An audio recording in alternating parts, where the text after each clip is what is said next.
Hi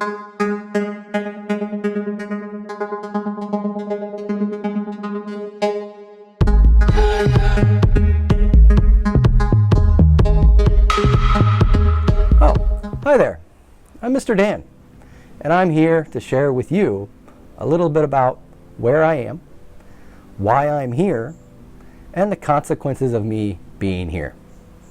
I'm coming to you from my home in suburban Bangkok. More specifically, I'm on my front porch. In fact, I'm here and you are where you are because we are remote learning to start the year. Now, because of this, I thought I'd share a little bit about my remote teaching and learning space as we start the school year. There are several areas that I try to rotate between when preparing for delivering and evaluating the remote lessons and also coursework. Most mornings you can find me right here, sipping my coffee, reading, researching, preparing for my coursework right here on the iPad. And I simply kick up my feet and enjoy the coolness of the natural breeze, or I'll turn a fan on if it's a little too hot. During this type of work, I like to be able to take some breaks. Sometimes my wife will request my assistance with some gardening, even though I don't have much of a green thumb. Upon such requests, I just move over to the backside and help her out with whatever she needs. Let's go check out that garden because it's sort of a nice little break. Keep that rolling now.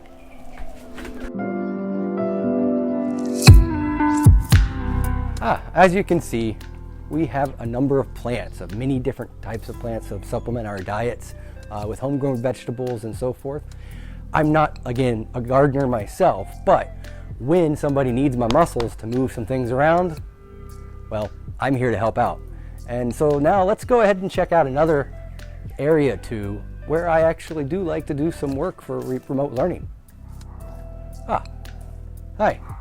On cooler, breezier days, I enjoy sitting here, mostly reading about content I will include in the course maybe. With that said, you may see me join a few class sessions here at this location if the Wi-Fi signal is sufficient and it's not too hot. You'll notice that on the floor here that we have rocks covering the garden. It has sort of a black mesh under these rocks. And this saves us time because the weeds and so forth can't grow through and between the rocks, so we don't have to pick them off from the rocks. So this black netting actually saves us a lot of time, gives me more time to sit out and enjoy the garden. So let's go on to another location.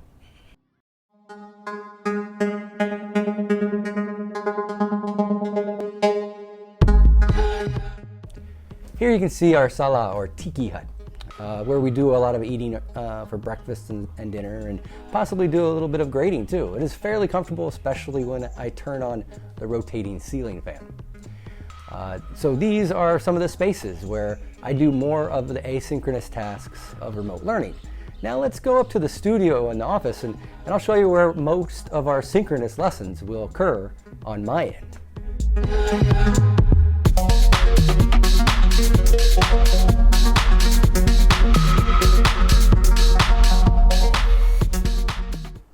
So this is where much of the connective synchronous digital magic happens.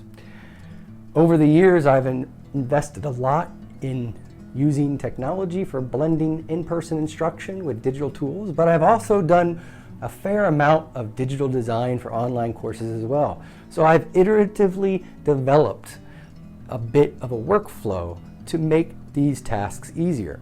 As you can see, as we survey the room and look around, you'll notice that there's a green screen on this wall over here.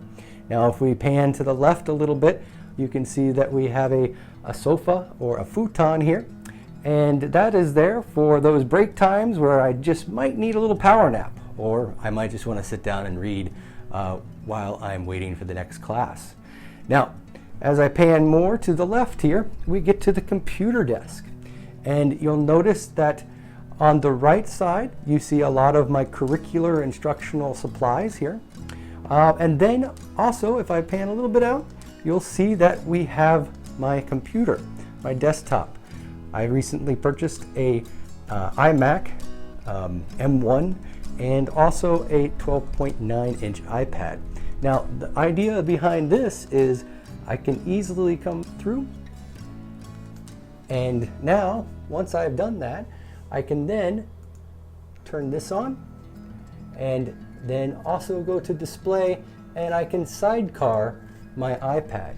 So oftentimes during our classes, you might see me looking to my right or to my left or straight on.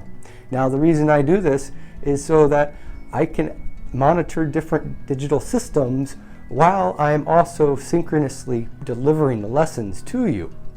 This will help us in the flow of class as well. Now, in between these two monitors, you're going to see a fan. Now that fan there is a very quiet fan, but you might hear it sometimes. And that fan there will help me stay cool without me having to turn on the aircon. So in the mornings, oftentimes, I try not to turn the aircon on, save a little bit of money with electricity charges, and just use this fan here. Now behind this particular monitor, you'll see that we have the router and actually a hard wire that goes into my computer. This way I get the best speed I can have in an online course and synchronous learning. Now I have some books up here that I've kept over the years, and behind me here, behind the computer, you have the window, and that provides some natural light so that when I'm either recording on my webcam or delivering a synchronous online conference, I have some good light in front of me so that you can easily see my face and it's not too dark, and I come out of the silhouette. Now on the left hand side, if I open this up, I have sort of a little container area or storage area, and you'll notice that I have a glass of water. So I want to keep that water away from the technology in case maybe I bump it and it spills over my technology. That's not good. That could interrupt a lesson. And then I come down here and you can see I have various sound equipment and so forth for my computer here. Now, let's go ahead. Before we wrap up, I'd like to share how we got here. So this is where I am today and why I'm here, but let's see how I got here as well. Now that you have a bit of understanding of the most immediate and current place that I'm at, let me take you on a tour using Google Earth to show you how I've ended up at my current location. I was born and raised in the Midwest of the United States. Specifically, my first house was in New Carlisle, Ohio. I don't have too many memories from this time period at this house, as my dad got a new job in Columbus, Ohio, a year or two after my birth. Therefore, my dad packed up the entire family and moved to Columbus, the state capital. While only about 90-minute drive from our previous house, the move was quite significant, as my dad moved our entire family away from our extended family for the first time in all of our lives. Up until I was 5 years old, we lived just inside the city's limits of Columbus. I have some vague memories from this period of my life, but I do remember playing some cowboys and Indians with my German Shepherd dog. By the time I was starting school in 1985, my parents had decided they wanted to move out of the city, and since my dad had started a new company, he was able to move the family out just a little bit past the suburb to a new house in a neighborhood called Timberlake, out in the exurbs of Columbus, the capital city, and among the cornfields of what is known as the Corn Belt of the United States of America. It was this house that I remember my early childhood memories. I recall warm summer days on the back porch with my family and my friends, soccer football games, exploring forests, lakes, and rivers from sunrise to sunset during the warm summer months, and sledding on the snow during the cold winter days. When I turned 15 years of age, my dad's business selling computer parts from Japan to companies in the United States had become fairly lucrative, so my parents decided to move down the street in the same neighborhood as before, just in a new house. It was around this time that I got my first car and spent time as a farmhand baling hay with my friends and earning $2 an hour. The fields that were once worked in where I worked in once, 25-30 years ago, are now houses and businesses due to the urban sprawl that my hometown has experienced the past 25 years. From 1994 to 1998, I attended and graduated from Grove City High School. Played 3 seasons of football soccer every year and worked 15-20 hours a week during school weeks in pizza places and a sports bar. My parents incentivized me that if I stayed active with football or soccer, earned decent enough grades for university, and worked a certain number of hours per week, they would pay for my car and my car insurance and allow me no curfew at all. So this was a pretty good deal for me at a time when at the time, it also taught me a lot of lessons about life and different aspects that are important to succeeding and moving on in life. After graduation, I was recruited to play football at a university level at Greenville College, now university, 6 hours from where I grew up in Columbus, Ohio, near the city of St. Louis, Missouri. Many of my friends from high school stayed local for university, but my passion to play football motivated me to leave all of my friends behind and my family. While at Greenville University, I received a great education in secondary social sciences, made many new friends, really learned how to study, and took advantage of the opportunities that sent me all over North America and eventually the world. One of my first real opportunities for travel was to live in Vancouver, Canada for 4 months. In May 2000, I packed up my car and drove west by myself from Columbus, Ohio to Vancouver, Canada. A roughly 3,500 kilometer drive, or 3-day drive to be exact. Throughout the summer, I got to run football camps. I got to play on teams that would play professionals and train with professional or semi-professional footballers. About 6 months later, I was able to enroll and join a month-long trip to tour Europe for fine arts course. We visited Rome, where I went to many historical places and got to visit and sort of scale, or try to scale, the walls of the Vatican City. Next up on a trip, we visited Florence, which was very special for me and my mom, who was still in the States, but she was very excited for me to go on this trip. My mother's birth father died in Florence during a gun battle 2 days after the Allies declared victory in Europe at the end of World War II. While I never got to meet my birth grandfather, the visit to Florence and some of its memorials helped me remember a very important part of my lineage and my biological heritage, and also my own American status as a U.S. citizen.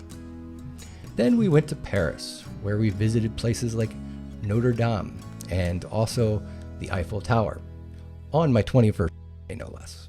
When we were done in Paris, we were off to London, where I experienced many theater arts, visited Stonehenge, attended many theater plays again, and attended my first football match in the heart of industrial London. I walked off the subway in sneakers, and everybody looked at me like I was strange. That was when I realized I am not in the culture that I grew up in. One of my favorite excursions of this entire trip was taking a trip to visit Edinburgh and hang out with my own group of friends. It was this European fine arts trip in all its entirety that I decided I wanted to experience more internationally. In fact, out of the 25 students that had enrolled and participated in this trip, I was voted the most likely to live outside of the United States. My final summer in college, I also found myself working as a camp counselor at Eagle Village in Hershey, Michigan, where I helped 10 to 12-year-old inner city youth and children with disabilities to experience nature for the first time. During the last few weeks of several summer holidays, and before the start of my junior and senior year semesters, my university would take me to the Smoky Mountains in Tennessee and North Carolina, right on the border of these two states, to hike and camp along the Appalachian Trail and spend time in nature with just a small group of students for multiple weeks at one time. After graduating with my bachelor's in social science education from Greenville College, I signed up for an ESL teaching program that took me to Wuhu, Anhui, China, for a partnership to earn my master's degree in education at Lee University, Tennessee.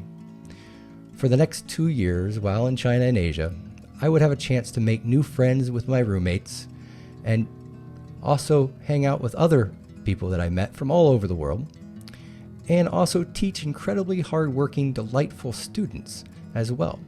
As I did that, I had opportunities to give cultural symposiums to students who had never actually ever met a foreigner or even spoke to a native English speaker in their entire lives. Now, during Chinese New Year breaks in 2003 and 2004, I traveled to Chiang Mai, Thailand, to meet my professors for master's courses who flew from Thailand from the US, since we didn't have any type of remote learning back then. So we would spend about 4 weeks at the YMCA in Thailand, Chiang Mai, Thailand, and it was there that we actually got to do a lot of our master's studies. Upon finishing my contract at my Chinese university, I returned to Cleveland, Tennessee to complete my third summer term of my Lee University master's program, making me one of the first individuals in my family to achieve such an honor. And it only happened because of the love and support, patience, and mentorship of my parents and my older siblings provided me all along the way from the time I was born in New Carlisle to 2004.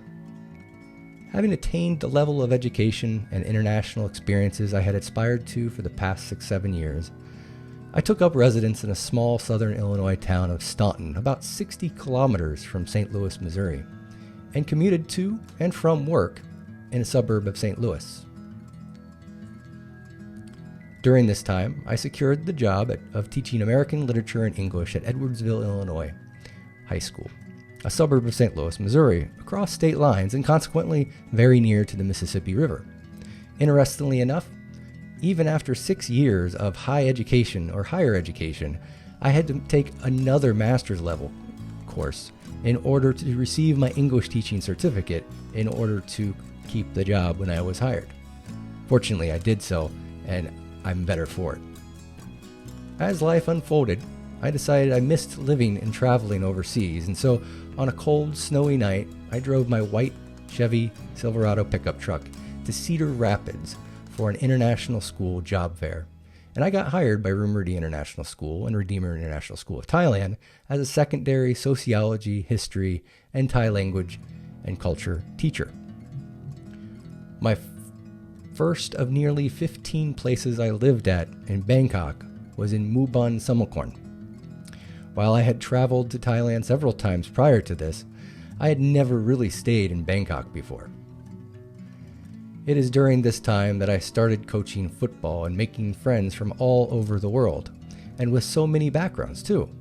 About 5 years later, the two sister schools I worked at merged into RIS as a single school. That year prior to the merger, I had worked solely in social studies department, but had become working with various technology teachers and other teachers on technology projects for online interactions using Google Apps for Education, which is now called Google Workspaces. In 2011, the Bangkok floods hit and schools had to go on remote learning. Now, there wasn't any synchronous online learning like now. We had to do asynchronous, and fortunately, I was able to use my work with the Google Space and all that stuff to help teachers and students in my section, and they were able to easily access projects and also submit assignments and lessons during that time period.